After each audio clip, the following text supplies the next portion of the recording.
खंडवा में कल शुक्रवार की शाम को भारतीय जनता पार्टी के राष्ट्रीय महामंत्री कैलाश विजयवर्गीय अपने अल्प प्रवास के दौरान दादाजी धूनीवाले दरबार में दादाजी की समाधि पर माथा टेकने पहुंचे। खंडवा विधानसभा से पंधाना विधानसभा पहुंचे जन आशीर्वाद यात्रा रथ में शामिल होने के लिए आए राष्ट्रीय महामंत्री कैलाश विजयवर्गीय के अचानक खंडवा पहुंचने से राजनीतिक कयास और भी बढ़ गए। वर्तमान में खंडवा लोकसभा की कई विधानसभाएं ऐसी हैं जहां आम जनता से लेकर भारतीय जनता पार्टी के पदाधिकारी भी परिवर्तन की चाह रखते हैं।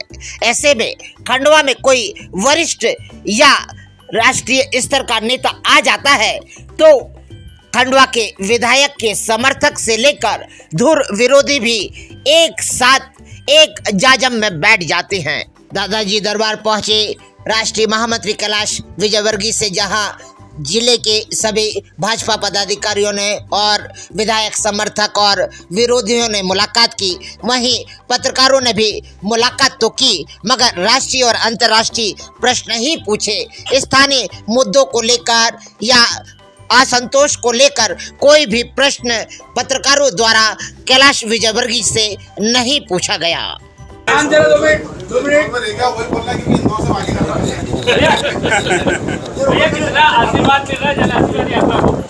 जबरदस्त आशीर्वाद मिल रहा है और हमने तो बहुत सारी जन आशीर्वाद यात्रा निकाली, पर इस बार विशेष रूप से महिलाएं बहुत ज़बरदस्त तरीके से स्वागत कर रही हैं और हमें विश्वास है कि हम 2/3 बहुमत से सरकार बनाएंगे।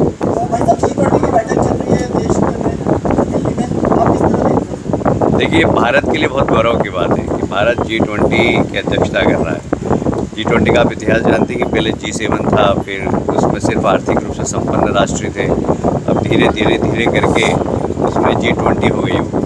अब उसमें भारत का अध्यक्षता करना बहुत मायने रखता है। स्वतंत्रता के बाद पहली बार इतना बड़ा आयोजन देश के अंदर हो रहा है जहाँ दुनिया की हर बड़ी हस्ती यहाँ पर आ रही है और ये हम सब के लिए बहुत गौरव की बात है।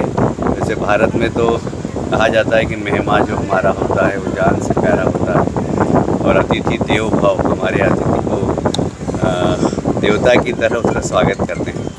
तो पूरी दिल्ली सजी हुई है, सरकार पूरी मेहनत के साथ एक एक अतिथि का स्वागत कर रही है और दिल्ली की जनता भी उसमें कहीं ना कहीं बहुत अच्छे तरीके से इन्वॉल्व है। इस बात की हमें प्रसन्नता है। यहाँ से G20 के माध्यम से देश बहुत सारे दुनिया में जो संकट के बारे में विचार करेगा।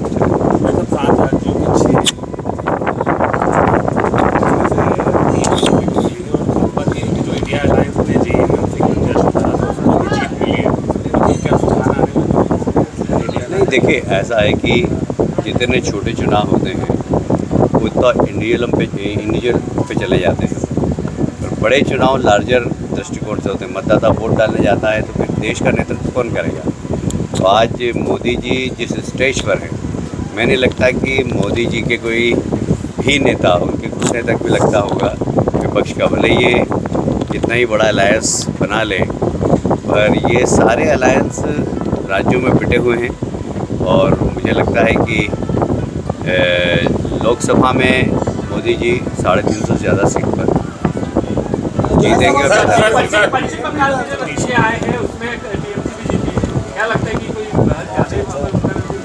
देखिए, पश्चिम बंगाल में चुनाव होते ही नहीं, वहाँ चुनाव के नाम पर नाटक होता है, दादागिरी होती है, गुंडागिरी होती है, गोलीबारी होती है और बमबाजी होती है, इसके अलावा कुछ भी नहीं होता। इसलिए बंगाल के चुनाव को लेकर कोई भी देश में कंपैरिजन करना ये ठीक नहीं है।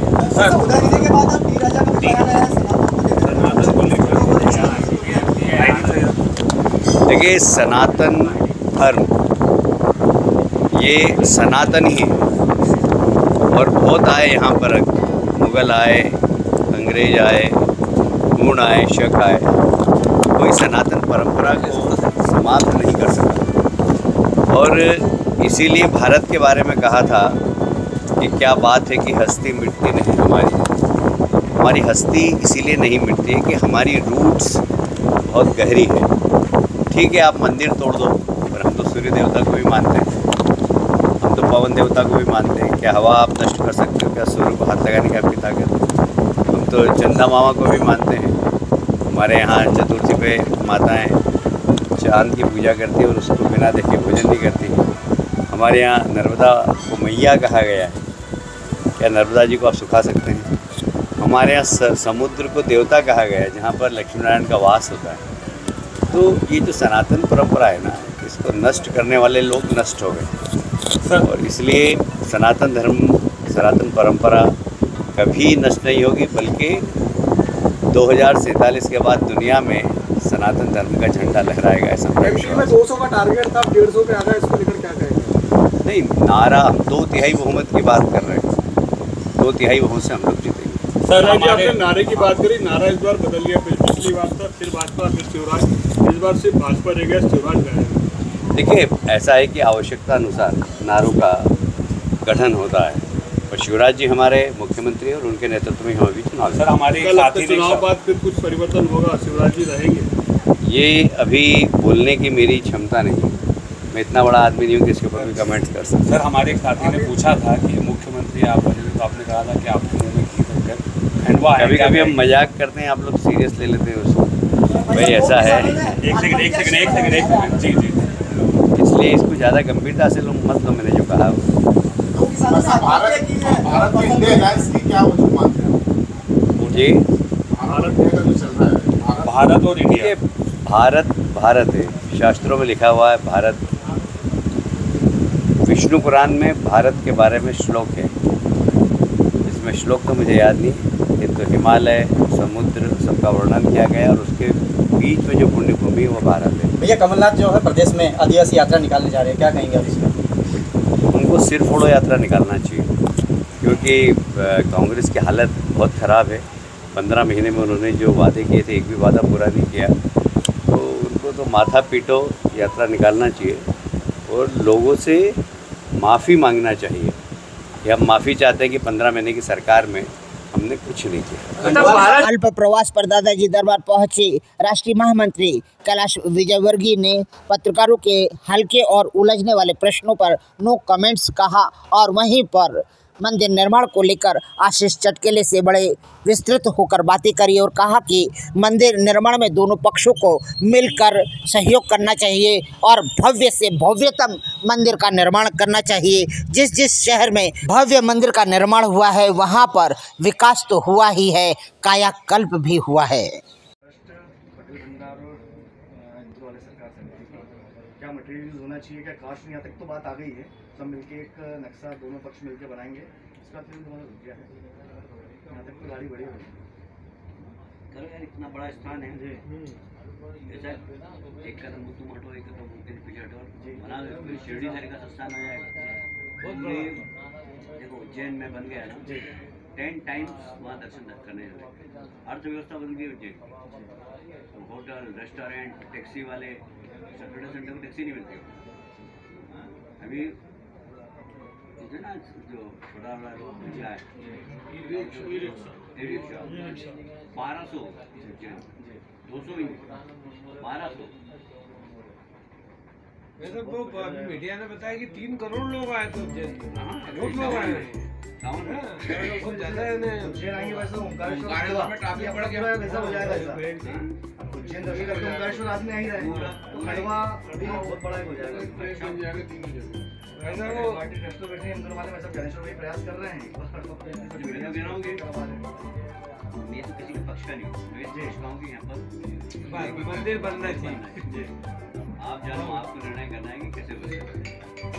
के सब भक्त मानने वाले हैं, सब एक पे बैठे हैं। भक्तों की भी इच्छा है। खंडवा के अंदर देखा नहीं बदले एकदम। हाँ बिल्कुल, समझ लो कि इतना फ्लो आएगा पैसे का कि आपसे खर्चा करते नहीं पड़ेगा। जमीन भी भाई साहब फिर यहाँ बहुत अच्छी जमीन है, कॉरिडोर बन जाएगा, बहुत बड़ा, बहुत बड़ा, इसमें बड़ा दिल करके दोनों ग्रुप मिलकर बहुत बड़ा दिल करके रखिए। राष्ट्रीय महामंत्री कैलाश विजयवर्गीय के अचानक खंडवा पहुंचते ही भारतीय जनता पार्टी के सभी पदाधिकारियों ने जहां मुलाकात की, कुछ के चेहरे उतरे हुए थे, कई के चेहरे खिले हुए थे। सोच रहे थे कि शायद कुछ अनहोनी न हो जाए, मगर कैलाश विजयवर्गीय थोड़ी देर चर्चा करने के पश्चात में सभी पदाधिकारियों से मुलाकात करने के बाद खंडवा से पंधाना की ओर रवाना हो गए।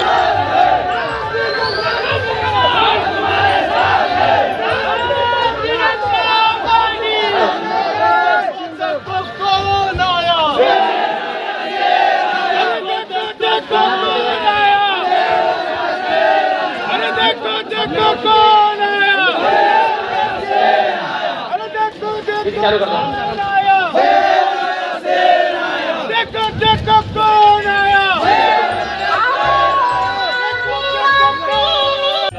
क्या किया अलग अलग विचारधारा के लोग एक साथ बैठ कर सिर्फ एक ही लक्ष्य प्राप्त देश की चिंता नहीं।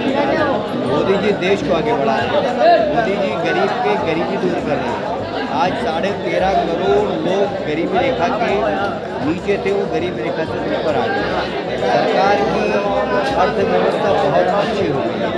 देश आज दुनिया के अंदर 5वीं बड़ी आर्थिक शक्ति बन गया है। आज भारत G20 की अध्यक्षता कर रहा है। दुनिया की सारी बड़ी बड़ी ताकतें आज हमारे देश के अंदर है। आप समझ सकते हैं कि भारत को कितना सम्मान मिल रहा है, और ये सब लोग भारत को बदनाम करने में लगे हुए थे। अभी राहुल जी कहाँ पर है कि यूरोप में गए हैं, वहाँ भारत को गाली दे रहे हैं। यहाँ का अमेरिका का राष्ट्रपति मोदी जी की तारीफ कर रहा है, इंग्लैंड का राष्ट्रपति मोदी जी की तारीफ कर रहा है, जापान का राष्ट्रपति मोदी जी की तारीफ कर रहा है। 20 देशों के राष्ट्रपति आज मोदी जी की नेतृत्व क्षमता की तारीफ कर रहे हैं। ये सब लोग कुर्सी के लालच में मोदी जी के खिलाफ बयानबाजी करते रहते हैं, देश के खिलाफ बयानबाजी करते रहते हैं। जनता जागरूक है, जानती है कौन देश के लिए काम कर रहा है, कौन कुर्सी के लिए काम कर रहा है। मोदी जी देश के लिए काम कर रहे हैं, मोदी जी गरीबों के कल्याण के लिए काम कर रहे हैं। बाकी सारे राजनीतिक दल जो गठबंधन बनाए हैं, ये कुर्सी के लिए काम कर रहे हैं, और इसलिए मोदी जी की राजनीति और इनकी राजनीति भी यही है। विपक्ष ये कह रहा है कि आदिवासियों का बार बार नाम लेती बीजेपी, लेकिन टिकट बार बार काट देते हैं, चेहरों को सामने लाते हैं, फिर उनको हटा दिया जाता है, बदल दिया जाता है।